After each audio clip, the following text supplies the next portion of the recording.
Welcome to our channel. আপনারা দেখছেন রান্নার হাট।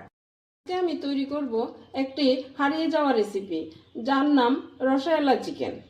প্রথমে আমি চিকেনটা ম্যারিনেট করে নিচ্ছি। তাতে হলুদ গুঁড়ো দিয়ে দিচ্ছি, লঙ্কা গুঁড়ো দিয়ে দিচ্ছি, পরিমাণ নুন দিয়ে দিচ্ছি, মতন সরষের তেল দিয়ে দিচ্ছি। এবার তাতে কিছুটা পরিমাণ টক দই দিয়ে দিচ্ছি। টক দই দিয়ে আবার ভালোভাবে মেখে এটা আমি আধা ঘন্টার জন্য রেস্টে রেখে দেবো। টমেটো পেস্ট, আদা পেস্ট, পেঁয়াজ পেস্ট করে নিয়েছি, রসুন পেস্ট করে নিয়েছি, কাজু আর পোস্ত পেস্ট করে নিয়েছি, কাঁচা লঙ্কা পেস্ট করে নিয়েছি। একটা বাটিতে আমি একটা মিক্সার তৈরি করে নেব। তাতে দিয়ে দিচ্ছি রসুন বাটা, পেঁয়াজ বাটা,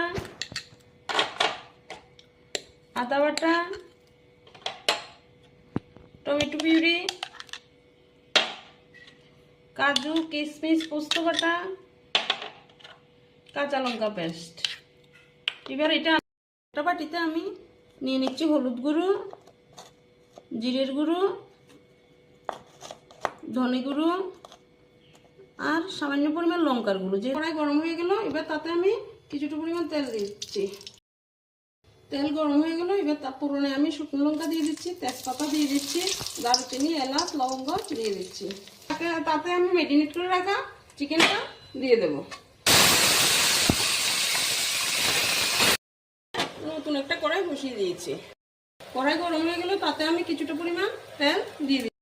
গরম হয়ে গেল, তাতে আমি কুচানো পেঁয়াজগুলি দিয়ে দিচ্ছি। পেঁয়াজটা লাল হয়ে ভাজা হয়ে গেল, এবার তাতে আমি বাটিতে মিশিয়ে রাখা মিক্সারটা দিয়ে আমি একটা বাটিতে গুলে রাখা মরিচ, হলুদ, জিরে, ধনিয়া গুলিগুলি দিয়ে দিচ্ছি। দেখুন আমাদের মশলাটা ভালোভাবে কষানো হয়ে গেছে। এবার কষানো মশলাটা আমি চিকেনে দিয়ে দিচ্ছি। চিকেনে দিই এবং তাতে কিছুটা পরিমাণ কাশ্মীরি লঙ্কার গুঁড়ো দিয়ে দিচ্ছি। এবার আমি একটা ঢাকা 5 মিনিটের জন্য দিয়ে দেবো। আপনারা দেখুন রসায়লা চিকেন কষানোতে কি সুন্দর কালার এসেছে।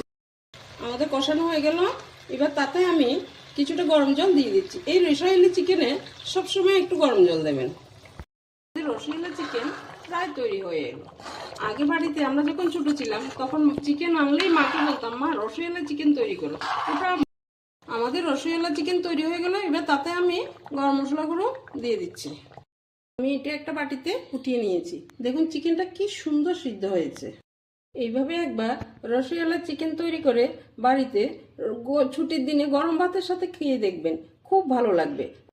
এই রান্নাটা প্রায় হারিয়ে যাওয়া।